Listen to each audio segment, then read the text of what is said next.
Então vamos lá. Como é que tudo começa? O deus Ra, que era o deus maior do Egito, resolve separar céu e terra, Nut e Geb. E com essa separação, o espaço que fica entre o masculino e o feminino cria um campo de atração que eles se amam, não é? Eles se atraem, eles se apaixonam.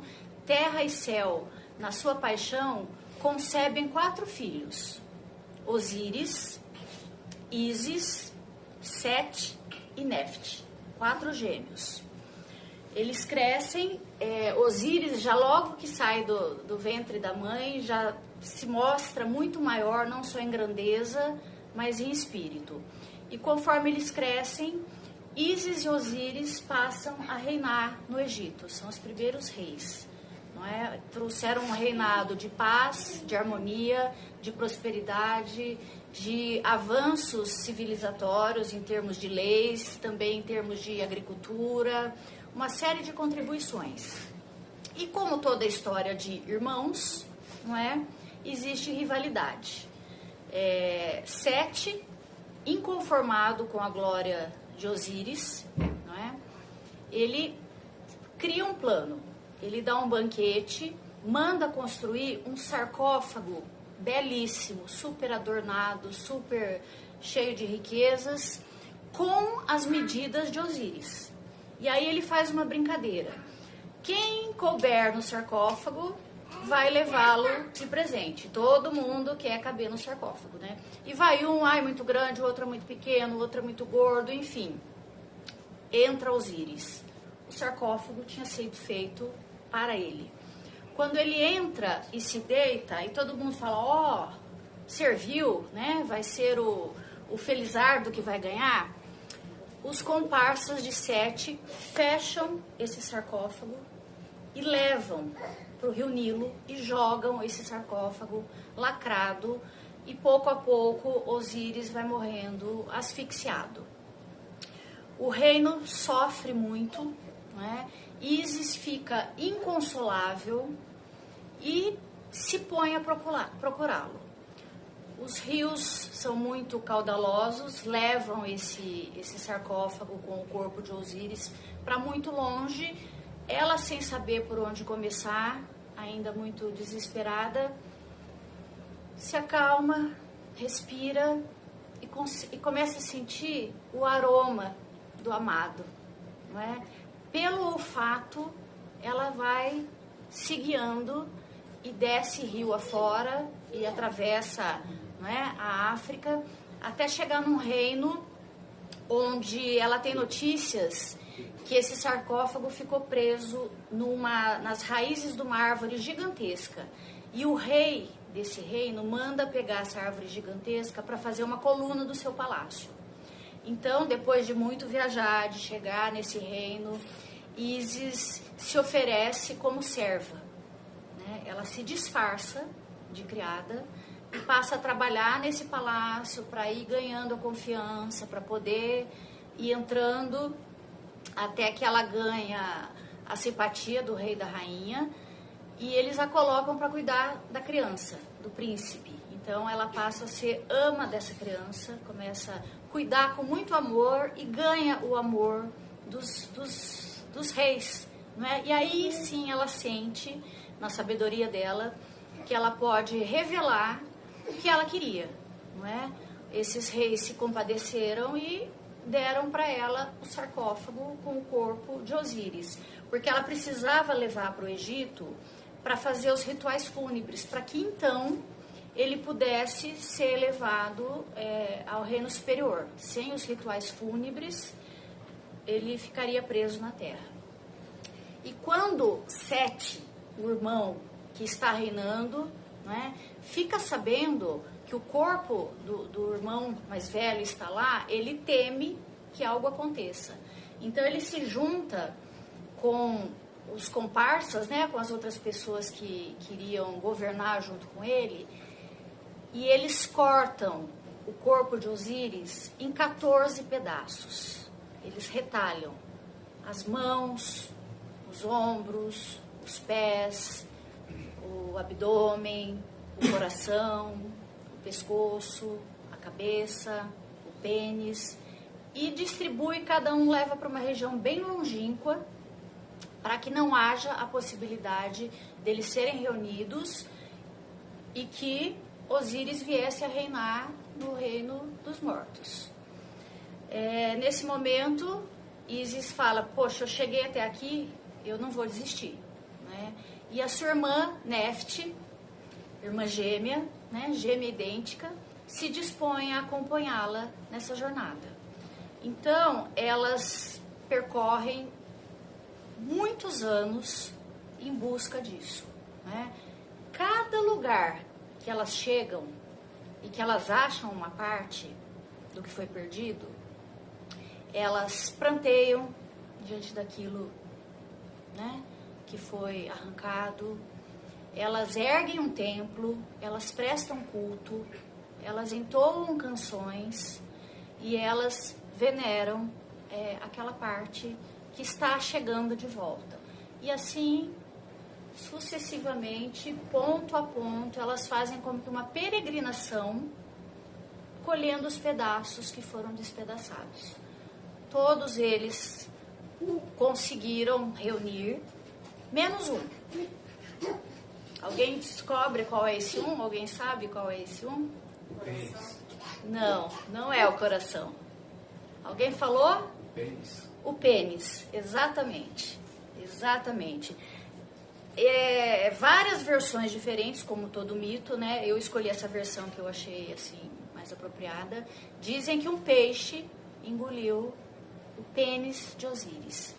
Então, elas reúnem as partes que tinham e Anubis também se junta para fazer esse ritual. Isso é a origem da primeira múmia, tá? A partir daí começou o processo de mumificação no Egito.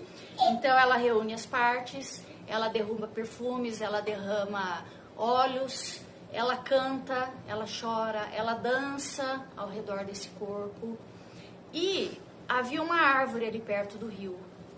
Ísis, além de dançarina, cantora, maga, entre tantas outras coisas, ela esculpia. Então ela pega um galho dessa árvore e ela esculpe o pênis de Osíris e implanta, primeira protética também, né? E faz uma prótese para aquilo que estava faltando e que era indispensável para que ele pudesse chegar inteiro ao reino dos céus. E o amor dela é tanto que nesse processo de reunir e de colocar essa prótese, foi concedido magicamente o benefício deles terem a última noite de amor. Não é? E é nesse momento que Ísis concebe Horus, o que viria a nascer futuramente e queria combater Sete, tomar o trono de volta e reinar com Ísis no trono que lhe era por direito.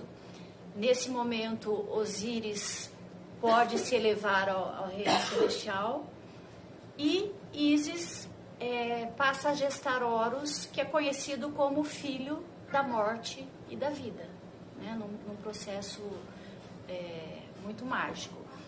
Esse mito, né, ele fala muito das dualidades, né? Os gêmeos, eles, em toda a mitologia que você vai ver, sempre o irmão gêmeo trata da parte sombra, da sombra do outro, daquilo que é negado, que é recusado, daquilo que traz coisas não aceitas. No caso, Sete era a sombra de Osíris e Nefte a sombra de Ísis, né? O interessante é que Ísis precisou dessa sombra, né? Para poder encontrar as partes do seu amado, ela precisou acessar esse lado obscuro, esse lado que entende muito bem da morte, esse lado feminino que sabe lidar com a falta, com aquilo que não é tão comum, e ela pode então trilhar, né? Ele também nos traz o ensinamento, né, do recuperar as nossas partes. As partes do masculino foram feridas, foram decepadas. né? O casal Ísis e Osíris, que já se amavam desde o ventre, né? Como assim? Eram irmãos, mas casaram? Mitologia tudo pode, porque a gente está falando de simbolismo.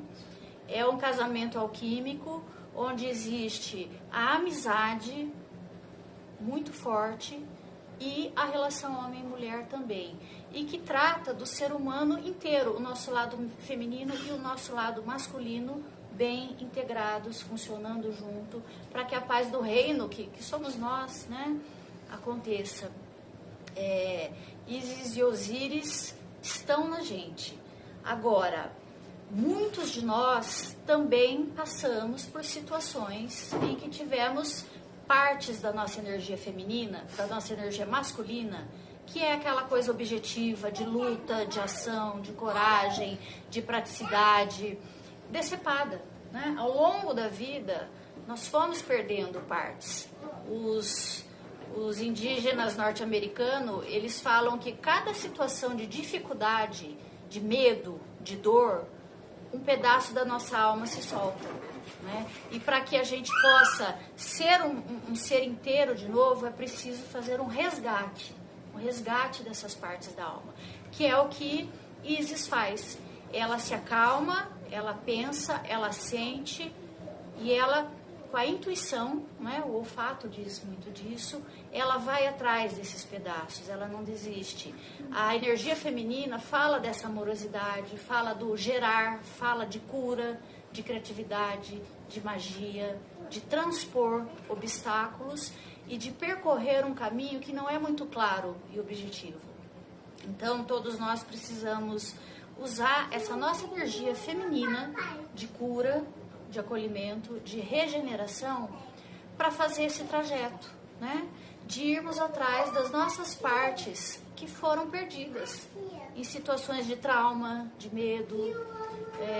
Cada um aqui tem uma história, né? E eu queria, assim, convidar vocês para começar a pensar as partes de vocês que foram perdidas em situações cruciais. Ísis consegue, e mais do que reunir as partes, ela tem o poder da criação, de criar algo que parece absurdo, né? Esculpir a partir de um outro ser vivo, que era uma árvore, esse membro que faltava. E a intenção do coração dela e o amor, o encanto era tanto que daquele objeto que poderia ser simplesmente um pedaço de pau, houve vida, né? Houve vida, houve fecundação, houve regeneração, houve amor, e o fruto foi Horus, né? Filho desse casamento, que também fala de morte e vida. E é o que a gente precisa para conseguir atravessar, né, a nossa vida aqui na Terra, reunindo as nossas partes, integrando o masculino e o feminino, gerando vida para poder cumprir o propósito de cada um, não só de estar bem, mas também de fazer o reino todo florescer e prosperar, como a história desse casal. Lembrando ainda, né? Essa jornada é uma jornada para uma vida, né?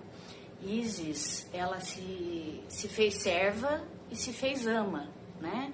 E se nós queremos resgatar essas partes que foram perdidas, nós precisamos nos colocar aqui na vida como servos, né? Servos disso, humildemente e com determinação, buscar, não é? Agregar essas partes. E que não é só o que se perdeu do lado de fora, né? Como o processo de luto. Não é só o que vai embora, o que se perde do outro, o que se perde fora, né? Na situação, nas circunstâncias. Mas o que a gente perde dentro da gente mesmo. Que partes minhas foram embora, morreram com essa perda, com essa dor, com esse trauma, né, que eu vivi. Que parte minha morreu? A parte que acredita, a parte alegre, a parte ousada, né, a parte apaixonada. É uma pergunta, o que de mim foi embora? Não só o que do outro foi embora, né? O que de mim foi embora que faz com que essa minha energia masculina de ação fique fragilizada, emperrada, ou até mesmo inexistente, não é? Só assim a gente pode, com consciência, ir tendo um resgate da nossa alma, não do que foi simplesmente perdido, né? Mas da nossa alma. E o fruto qual é? Né? O fruto no mito é Horus, né? O filho da vida e da morte. Na verdade, nós seremos esse Horus. A nossa evolução, o novo ser em nós que vai nascer, é um filho da vida e da morte. Né? Por isso que é muito importante esse processo, né? Essa peregrinação de Ísis é uma coisa que a gente tem que viver, não é? Não para se eternizar, mas nós temos que nos dar conta, entrar em contato com a nossa dor, com a nossa perda, né? Entrar em contato com aquilo de mim que foi embora, pegar no colo esse pedacinho meu que eu era e que eu deixei de ser depois desse fato, né? Aninhar, ser uma boa ama para essa pessoinha que eu era, ou para essa parte de mim que eu tinha e que foi embora. Precisa de colo, precisa de canção, né? Igual quando a gente faz com o bebê assustado, pôr no colo, dar carinho, precisa de oferendas, não é? Muitas vezes essas partes que foram arrancadas ou que se desprenderam da gente, a gente precisa ofertar algumas coisas. Não digo que seria uma restituição, né? Porque tem coisas que não se restituem, mas honrar, né? Quando eu falo de oferenda, é olhar para esse ser que a gente foi, para esse ser ferido, e dizer, olha, você é digna, eu reconheço a tua dor, eu reconheço a tua coragem, eu reconheço o que você passou, e foi tão difícil que por isso mesmo eu quero te ofertar algo bom, né? Você tem direito a viver algumas coisas boas. Para essa parte minha que foi, eu vou oferecer algo, né? Em reverência mesmo. E isso é o processo, né? Isso é o processo em que nós vamos nos formando de novo, nos regenerando e passamos a ser, então, filhos da morte e da vida, né? Com essa energia feminina que fala de morte, de intuição, de transmutação, e essa energia masculina que fala de ação, né? Dessa vitalidade. Esse é o fruto, Horus. Nós, né? O nosso processo visa ter esse fruto. Nós, com uma nova edição, uma nova roupagem, novos poderes aí, tanto do lado do inconsciente como do lado consciente, objetivo, para que o nosso reino, né, seja bem governado e que haja paz na nossa vida, nas pessoas ao redor, em tudo aquilo que a gente colocar a mão, né? Então agora é o convite, né? Vamos olhar não só o que perdemos, as circunstâncias da vida que nos feriram e que nos arrancaram partes, mas o que de nós, o que da nossa personalidade, o que da nossa identidade, o que do nosso poder foi lançado no caminho, né? E como servos, como amos, né? Amas, né? Ama que cuida da criança e recolhendo e ninando com muito carinho, né? Com muita tolerância, com muita fé. E o fruto vai nascer, né? Essa é a mensagem de Ísis. Então vamos lá, vamos parar, pensar, meditar e nos colocarmos nesse trajeto, assim como ela fez. Lembrando ainda, né? Essa jornada é uma jornada para uma vida, né? Ísis, ela se fez serva e se fez ama, né? E se nós queremos resgatar essas partes que foram perdidas, nós precisamos nos colocar aqui na vida como servos, né? Servos disso, humildemente e com determinação, buscar, não é? Agregar essas partes. E que não é só o que se perdeu do lado de fora, né? Como o processo de luto. Não é só o que vai embora, o que se perde, do outro, que se perde fora, né, na situação, nas circunstâncias, mas o que a gente perde dentro da gente mesmo, que partes minhas foram embora, morreram com essa perda, com essa dor, com esse trauma, né, que eu vivi. Que parte minha morreu. A parte que acredita, a parte alegre, a parte ousada, né, a parte apaixonada. É uma pergunta, o que de mim foi embora? Não só o que do outro foi embora, né? O que de mim foi embora que faz com que essa minha energia masculina de ação fique fragilizada, emperrada, ou até mesmo inexistente, não é? Só assim a gente pode, com consciência, ir tendo um resgate da nossa alma, não do que foi simplesmente perdido, né? Mas da nossa alma. E o fruto qual é? Né? O fruto no mito é Horus, né? O filho da vida e da morte. Na verdade, nós seremos esse Horus.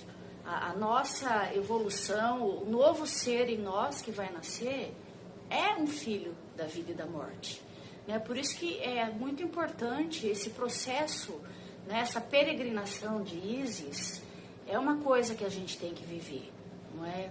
Não para se eternizar, mas nós temos que nos dar conta, entrar em contato com a nossa dor, com a nossa perda, né? Entrar em contato com aquilo de mim que foi embora, pegar no colo esse pedacinho meu que eu era e que eu deixei de ser depois desse fato, né? Aninhar, ser uma boa ama para essa pessoinha que eu era, ou para essa parte de mim que eu tinha e que foi embora. Precisa de colo, precisa de canção, né? Igual quando a gente faz com o bebê assustado. Pôr no colo, dar carinho, precisa de oferendas, não é? Muitas vezes essas partes que foram arrancadas ou que se desprenderam da gente, a gente precisa ofertar algumas coisas. Não digo que seria uma restituição, né? Porque tem coisas que não se restituem, mas honrar, né? Quando eu falo de oferenda, é olhar para esse ser que a gente foi, para esse ser ferido, e dizer, olha, você é digna, eu reconheço a tua dor, eu reconheço a tua coragem, eu reconheço que você passou, e foi tão difícil que por isso mesmo eu quero te ofertar algo bom, né? Você tem direito a viver algumas coisas boas. Para essa parte minha que foi, eu vou oferecer algo, né? Em reverência mesmo. E isso é o processo, né? Isso é o processo em que nós vamos nos formando de novo, nos regenerando e passamos a ser, então, filhos da morte e da vida, né? Com essa energia feminina que fala de morte, de intuição, de transmutação, e essa energia masculina que fala de ação, né? Dessa vitalidade. Esse é o fruto, Horus. Nosso, né? O nosso processo visa ter esse fruto.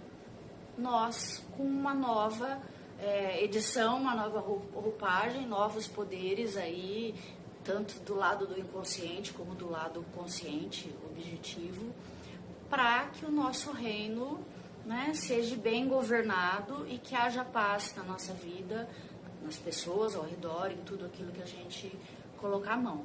Né? Então agora é o convite. Né? Vamos olhar não só o que perdemos, as circunstâncias da vida que nos feriram e que nos arrancaram partes, mas o que de nós, o que da nossa personalidade, o que da nossa identidade, o que do nosso poder foi lançado no caminho.